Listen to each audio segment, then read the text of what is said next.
A cold wind, seeping through the shattered eye sockets of the 5-story windows, carries the scent of old dust and frozen pine needles. On the kitchen table in apartment number 12 on Stroitelov Street, an open book still lies, a volume of poetry, its pages yellowed by time and dampness, yet preserving the shadow of the day when time stopped here. Next to it stands a child's toy car with a broken wheel, and on the wall hangs a calendar, frozen on November 1996. We are accustomed to thinking that cities fade into oblivion over decades, gradually decaying and emptying, but Kadykchan is a scar on the body of Kolyma, inflicted by one sharp blow. There was no gradual withering here. There was a surgical operation to amputate a living settlement from its life support system. Before we delve into the labyrinths of these empty corridors, I ask you to become a part of our investigation. Subscribe to the channel, like this material, and share it with those who appreciate the true depth of history. Your actions help us open doors to places many would prefer to forget. To understand the scale of what happened, one must realize that Kadykchan was never just a dot on the map. It was a bastion of industrialization, erected in conditions where nature itself resisted human presence. The name of the settlement, from the language of indigenous peoples, translates to Valley of Great Oblivion. And in this lies the first layer of grim irony. Initially, there was only harsh taiga and permafrost here, but the discovered deposits of high-quality coal transformed this region into a strategic object. Historians often concentrate on the period of prosperity, but I propose we look at the logistics of this success.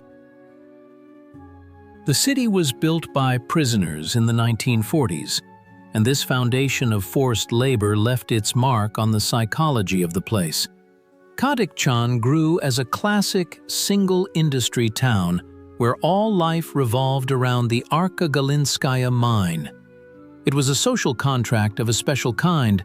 People voluntarily agreed to extreme living conditions in exchange for high northern allowances, scarce goods, and a sense of belonging to a great cause. Here, the headquarters smelled not only of coal, but also of expensive cologne from the management, and the engineers' tables always held fresh issues of technical journals. However, behind the facade of a prosperous workers' settlement lay the first serious conflict, which few notice in official chronicles. This was the confrontation between a rigid planned economy and the physical limits of safety. In the mid-90s, the situation in the mine became critical. The official version states that an accident occurred, a sudden gas emission that led to a powerful explosion at a depth of 400 meters. But if we audit the decisions of the management of that time, we will see a fatal error that became a natural outcome of the system. Under conditions of severe underfunding and the need to maintain performance indicators, methane sensors were often ignored. Here we see the archetype of the Stakhanovite hero, who, for the sake of fulfilling the plan, is willing to disregard the instinct of self-preservation. This is a psychological trap.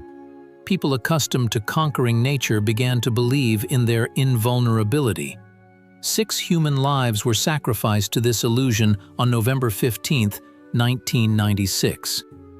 The explosion at the Arkagalinskaya mine was not just a technical catastrophe, but a detonator for the destruction of the entire social structure. Few know that after the incident, the enterprise was not just closed, it was liquidated in record time. And here arises the first reason to doubt the official interpretation of events. Why was the mine, which supplied coal to a vast region, deemed unpromising instantaneously? I propose to examine the Ministry of Fuel and Energy's Order Number 67, which effectively signed the death warrant not only for production, but also for 7,000 residents. There is a version that the accident was merely a convenient pretext to remove the settlement from the state balance sheet. Maintaining infrastructure in Kolyma cost the treasury astronomical sums. We see here a conflict between human capital and the cold pragmatism of the new economic reality. For officials in the capital, Kadykchan ceased to be the pride of industry and became a burdensome expense item. The internal crisis of the settlement's residents at this moment resembles a psychological drama. Imagine people who had built their lives for years, believed in the inviolability of Northern Brotherhood, and suddenly found themselves facing absolute uselessness. In the headquarters, where phones once rang and plans for decades ahead were discussed, silence reigned. The mine director, whose clock ticked off the minutes of triumphant shifts, was now forced to watch his workers pack their bags. It was the collapse of the father-commander archetype. The system that promised protection simply turned off the heat. The liquidation process was like a swift army retreat. The authorities decided on resettlement, issuing residents compensation that could barely buy decent housing in the central regions of the country in those years. But the most horrifying moment was the method by which people were stimulated to leave their homes. When the temperature outside was -50 degrees Celsius, heat simply stopped being supplied to the residential sector. This was not just an administrative decision.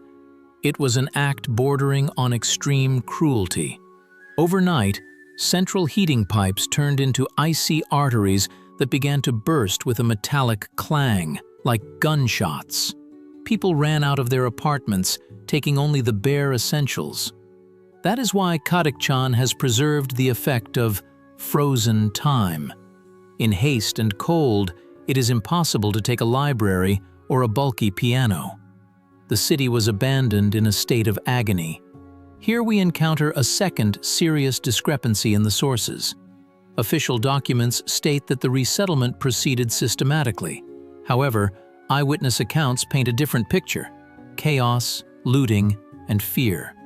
Some residents refused to leave, barricading themselves in their apartments and trying to warm themselves with makeshift stoves.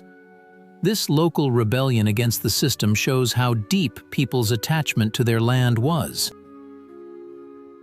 The psychological portrait of a typical resident of those years is a person accustomed to struggle, but not prepared for betrayal by the state. Few notice that this story also has a philosophical subtext. Kadykchan became a monument to the collapse of the idea of conquering the North. The Soviet project implied that man could subjugate any territory. But nature took its course as soon as the hand of state control weakened. Today, the ruins of the settlement are slowly being absorbed by the taiga. Concrete crumbles under the influence of sharp temperature fluctuations, and now only the wind howls in the school gymnasiums. This is a clash between human pride and the eternal peace of the Arctic wilderness. It's interesting to analyze the technical side of the decline as well. The Arkagalinskaya station, which powered the settlement, also faced systemic problems. Using coal from the damaged mine became impossible, and transporting fuel from afar was a logistical madness. Thus, the settlement became a hostage to its own infrastructure. The planners' mistake lay in the lack of flexibility.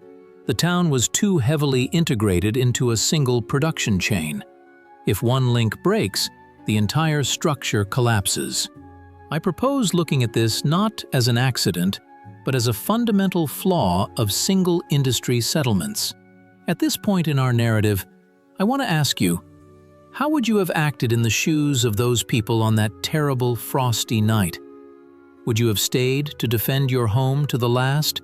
Or would you have abandoned everything to escape into the unknown? Share your opinion in the comments.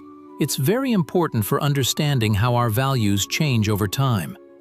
Moving to the culmination of the story, it's worth mentioning those who stayed here until the very end. The last official resident left the ruins only in the early 2000s. This was a man who became a living symbol of resistance to oblivion. His solitude in an empty settlement, where thousands of windows gaze at you with empty eye sockets, is a subject for a separate psychological study. Why does a person choose to live among ghosts? Perhaps for him, leaving meant the final admission of defeat for his entire life. There is also a third version of events circulating among researchers. Some claim that the closure was due to the discovery of new, more promising, but secret deposits in the area, and the civilian population was simply in the way. Although there is no direct evidence for this, the strange haste with which the place was turned into an exclusion zone continues to generate legends. In favor of this theory is the fact that some administrative buildings were preserved with particular care. Today, Kadykchan is a mirror that is frightening to look into. It reminds us of the fragility of our comfort. In the modern world, we are used to the fact that heat in radiators is a constant. But the example of this place shows that just one management error is enough to turn the familiar world into an icy crypt. Special attention should be paid to micro-history. In the abandoned kindergarten, pots with flowers dried decades ago still stand on the shelves. These are the everyday details that hit harder than any statistics. We see that life here was filled with love and care. The settlement was not a harsh camp, it was a home. And it is the realization of the loss of home that makes this story so painful. When we look at photographs of abandoned apartments, we see not just trash, we see fragments of someone's shattered destinies. The resonance of this tragedy is felt even today. The experience of this place forced a reconsideration of the policy of developing the North. It became clear that the rotational method is much more justified from a safety perspective. But lessons learned at such a cost always leave a bitter taste. Kadykchan became a kind of testing ground where it was proven man is only a temporary guest in these latitudes. Analyzing the psychology of a dead city, we inevitably come to the archetype of lost paradise. For many former residents, this place remained in memory not as a disaster zone, but as a space where the strongest friendships were forged. This idealization of the past is a protective psychological reaction to the trauma of loss. They remember the taste of bread from the local bakery and the sound of an old bus engine. These small details combine to form a mosaic of life that was destroyed with terrifying efficiency. Analyzing the strategic failure of the leadership, one can notice that the main mistake lay in the absence of a backup plan. The entire system was geared towards endless growth. No one questioned what would happen if the mine became dangerous. This was the psychology of temporary workers, clothed in the form of slogans. We see this today in many aspects of our lives. An unwillingness to look at the long term. Kadykchan teaches us responsibility for those we have tamed with promises of stability. Every crack in the concrete wall is a silent reproach to a system that valued numbers in reports above human destinies.